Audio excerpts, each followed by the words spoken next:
These are my predictions for the college football playoff quarterfinal games. Let me just get this out of the way now. I don't think that Boise State has a chance against Penn State. I'm not going to guarantee a blowout, but I expect a blowout. Could Penn State struggle on offense early, and because of that, the game is maybe closer than a lot of people expect? Sure, but I think ultimately they're going to pull away. Boise has seen nothing like the athleticism that Penn State has on defense. When you turn on the film of Boise and then watch Penn State, the difference in speed and physicality is jarring. I personally think that Penn State comes out locked and loaded in this game. They dominate Boise on both sides of the ball in the trenches, and they win 41-17. There is one way to beat Texas, and it is not repeatedly running the ball with Cam Scadaboo. It's not. To score on Texas, you have to be consistent in misdirection, and you have to be excellent in the pass game. If you look how Clemson was able to score on Texas, they really had to rely on their receivers. They had to rely on Cade Klubnik to get out of the pocket and make absolutely insane plays.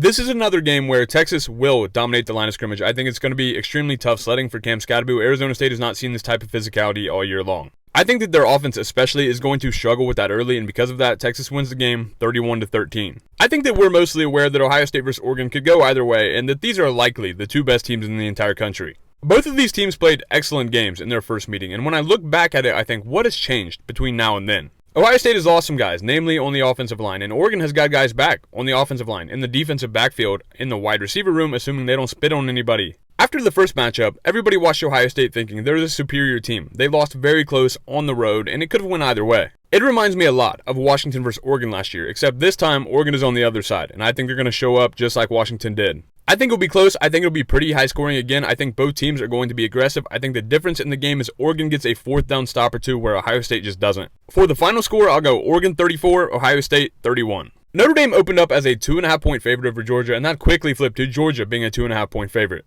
Let me just say, I understand the logic here from both sides. Notre Dame has an excellent defense. Georgia is without their quarterback, opening up as a 2.5 point favorite. I get it. But then you do a double take of how these teams really match up, and you think, is Notre Dame really going to be able to run on Georgia? Everybody wants to talk about a running quarterback. Okay, does Notre Dame run the misdirection, spread option stuff that Georgia Tech does? No, they don't. Is Riley Leonard Jalen Milroe in terms of athleticism or capability of stretching the field vertically? No. I think that Georgia shows up without their starting quarterback, absolutely wired, on a mission, and they physically dominate Notre Dame, and they beat them 27-10. The Dogs' defense is just going to be too much for Notre Dame. I know I've said this about a few other teams, but they haven't seen anything like it.